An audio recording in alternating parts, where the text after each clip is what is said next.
I want to pick your brain on a number of items here because, we all know as the industry continues to consolidate that these practices who are looking to expand, they've got to get just a heck of a lot more efficient to compete with the big groups. And I know you and I are going to talk about a little bit why that is and how they can do that.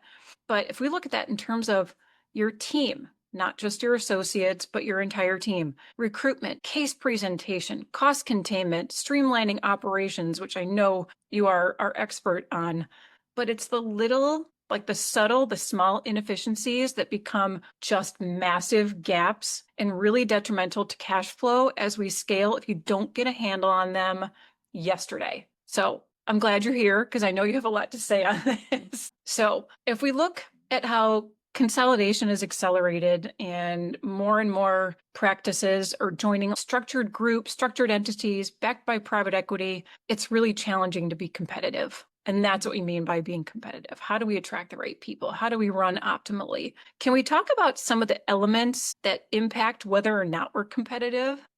Yeah, of course. And I think it's a great lead in. And I think starting out with market consolidation is a really good segue because of that, it is impacting smaller groups that are, single owned or maybe a couple partners and are trying to grow. And because of this acceleration, you might say, well, I'm ahead of it. And I'm here to say that you're not ahead of it. These DSOs in private equity backed groups, they are expanding aggressively. They're getting more and more aggressive. They're looking to deploy capital.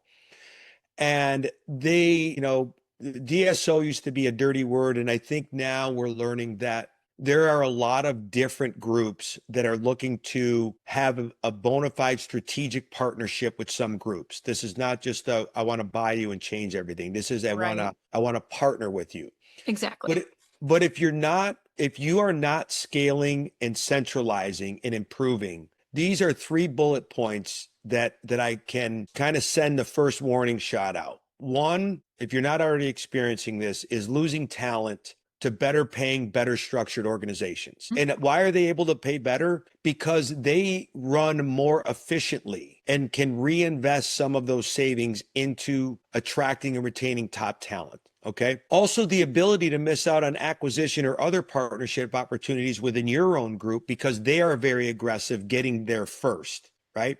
They have a Mhm. vision, they have a value add, they have a prospectus, and they're creating to a potential seller or partner an actual economic outcome for them that benefits them. And then the last one is genuinely getting priced out of the competitive markets. Yeah. As consolidation occurs, as fewer single or, small partnered groups exist, their ability to get max value declines because they don't have that leverage that they would have had in the beginning of that process. So because of that acceleration is where docs and owners really need to start to get more tightly wrapped in their business.